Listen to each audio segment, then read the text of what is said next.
ನಮಸ್ಕಾರ ಆಲ್ಮಾ ನ್ಯೂಸ್ಗೆ ಸ್ವಾಗತ. ನಾನು ಮಹಾದೇವ್ ದಿಗ್ಗಾಂವ್. ಪಾಕಿಸ್ತಾನಕ್ಕೆ ಶಸ್ತ್ರಾಸ್ತ್ರ ಮತ್ತು ಸೈನಿಕರನ್ನು ಪೂರೈಸಿ ದ್ರೋಹವೆಸಗಿದ ಟರ್ಕಿಗೆ ಭಾರತ ಮೊದಲ ದೊಡ್ಡ ಪೆಟ್ಟು ನೀಡಿದ್ದು, ದೇಶದ 9 ವಿಮಾನ ನಿಲ್ದಾಣಗಳಲ್ಲಿ ಸೇವೆ ಒದಗಿಸುತ್ತಿದ್ದ ಟರ್ಕಿ ಕಂಪನಿಯ ಭದ್ರತಾ ಪರವಾನಗಿ ರದ್ದು ಮಾಡಿದೆ. ಟರ್ಕಿ ಮೂಲದ ಸೆಲೆಬೆ ಕಂಪನಿಯು ಬ್ರಿಡ್ಜ್ ಮೌಂಟೇನ್ ಸಲಕರಣೆಗಳ ಸ್ಥಾಪನೆ ಮತ್ತು ಸರಕು ನಿರ್ವಹಣೆ ಸೇರಿದಂತೆ ಗ್ರೌಂಡ್ ಹ್ಯಾಂಡಲಿಂಗ್ ಸೇವೆಯನ್ನು ಬೆಂಗಳೂರು, ದೆಹಲಿ, ಮುಂಬೈ, ಕೊಚ್ಚಿ ಸೇರಿದಂತೆ ಭಾರತದ 9 ಪ್ರಮುಖ ವಿಮಾನ ನಿಲ್ದಾಣಗಳಲ್ಲಿ ಒದಗಿಸುತ್ತಿತ್ತು. ಆದರೆ ಪಾಕಿಸ್ತಾನಕ್ಕೆ ಟರ್ಕಿ ಬೆಂಬಲ ನೀಡಿರುವುದು ಬಯಲಾದ ಬೆನ್ನಲ್ಲೇ ಈ ಕಂಪನಿಯ ಅನುಮತಿಯನ್ನು ರದ್ದುಗೊಳಿಸಲಾಗಿದೆ. ಟರ್ಕಿ ದೇಶದ ಎಕ್ಸ್ ಖಾತೆಯೊಂದಕ್ಕೂ ನಿರ್ಬಂಧ ವಿಧಿಸಿದ ಭಾರತ ಇದೀಗ ಟರ್ಕಿ ವಿಚಾರದಲ್ಲಿ ಮೊದಲ ದೊಡ್ಡ ಕ್ರಮ ಕೈಗೊಂಡಿದೆ. ರಾಜ್ಯದ ಸರ್ಕಾರಿ ಪ್ರಾಥಮಿಕ ಪ್ರೌಢಶಾಲೆಗಳು ಹಾಗೂ ಪದವಿ ಪೂರ್ವ ಕಾಲೇಜುಗಳಲ್ಲಿ ಕಾರ್ಯನಿರ್ವಹಿಸುತ್ತಿದ್ದ ಅತಿಥಿ ಶಿಕ್ಷಕರು ಮತ್ತು ಉಪನ್ಯಾಸಕರಿಗೆ ರಾಜ್ಯ ಸರ್ಕಾರವು ಸಿಹಿ ಸುದ್ದಿ ನೀಡಿದೆ.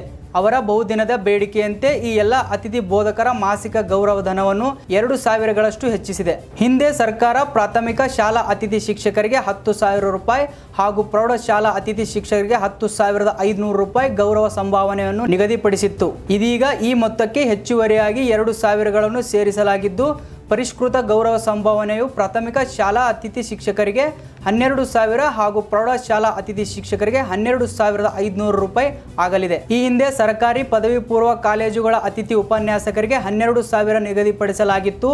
ಇಂದಿನ ಆದೇಶದಿಂದ ಪರಿಷ್ಕೃತ ಗೌರವ ಸಂಭಾವನೆಯು ಅತಿಥಿ ಉಪನ್ಯಾಸಕರಿಗೆ 14,000 ಆಗಲಿದೆ.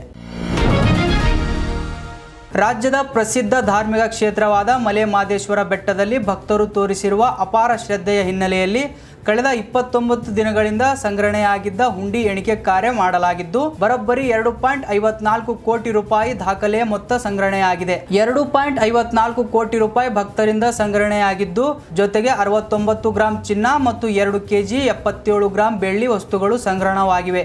ವಿಶೇಷವೆಂದರೆ ಈ ಬಾರಿ 6 ವಿದೇಶಿ ನೋಟುಗಳು ಕೂಡ ಹುಂಡಿಯಲ್ಲಿ ಪತ್ತೆಯಾಗಿವೆ. ಜಮ್ಮು ಮತ್ತು ಕಾಶ್ಮೀರದಲ್ಲಿ ಕಳೆದ ವರ್ಷ ರಚನೆಯಾದ ತಮ್ಮ ಪಕ್ಷದ ನೇತೃತ್ವದ ಸರ್ಕಾರವು ಜಮ್ಮು ಮತ್ತು ಕಾಶ್ಮೀರದಲ್ಲಿ ರಾತ್ರೋರಾತ್ರಿ ಪರಿವರ್ತನೆ ತರುತ್ತದೆ ಎಂದು ನಿರೀಕ್ಷಿಸಲು ಸಾಧ್ಯವಿಲ್ಲ ಎಂದು ನ್ಯಾಷನಲ್ ಕಾನ್ಫರೆನ್ಸ್ ಪಕ್ಷದ ನಾಯಕ ಮತ್ತು ಮಾಜಿ ಮುಖ್ಯಮಂತ್ರಿ ಫಾರೂಕ್ ಅಬ್ದುಲ್ಲಾ ಹೇಳಿದ್ದಾರೆ. ಉತ್ತರ ಕಾಶ್ಮೀರದ ಕುಪ್ವಾರ ಜಿಲ್ಲೆಯಲ್ಲಿ ನಡೆದ ಸಭೆಯಲ್ಲಿ ಮಾತನಾಡಿದ ಅವರು, ಉಮರ್ ಅಬ್ದುಲ್ಲಾ ನೇತೃತ್ವದ ಸರ್ಕಾರವು ಪರಿಣಾಮಕಾರಿ ಆಡಳಿತವನ್ನು ರೂಪಿಸಿ ಪರಿವರ್ತನಾ ಯುದ್ಧಕ್ಕೆ ನಾಂದಿ ಹಾಡಿದೆ ಎಂದಿದ್ದಾರೆ. ಹೊಸದಾಗಿ ರಚನೆಯಾದ ನಮ್ಮ ಸರ್ಕಾರವು ರಾತ್ರೋರಾತ್ರಿ ಈ ಪ್ರದೇಶಗಳಲ್ಲಿ ಪರಿವರ್ತನೆ ತರುತ್ತದೆ ಎಂದು ನಿರೀಕ್ಷಿಸಲು ಸಾಧ್ಯವಿಲ್ಲ. ಕಳೆದ ದಶಕದಲ್ಲಿ ಈ ಪ್ರದೇಶವು ಅನುಭವಿಸಿದ ಅಭಿವೃದ್ಧಿ ಹಿನ್ನಡೆಯನ್ನು ಕೆಲವೇ ಕ್ಷಣಗಳಲ್ಲಿ ಬದಲಾಯಿಸಲು ಸಾಧ್ಯವಿಲ್ಲ ಎಂದು ಹೇಳಿದರು.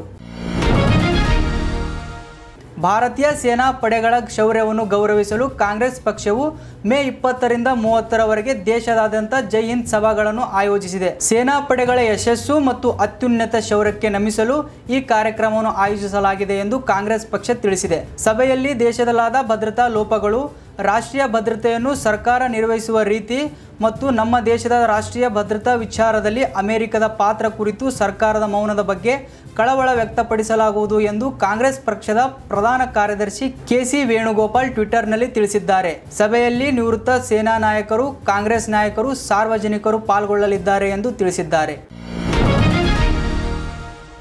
ಇದಾಗಿತ್ತು ಈ ಹೊತ್ತಿನ ವಿಶೇಷ. ನಿರಂತರ ಸುದ್ದಿಗಾಗಿ ನೋಡ್ತಾ ಇರಿ ಆಲ್ಮಾ ನ್ಯೂಸ್. ನಮಸ್ಕಾರ.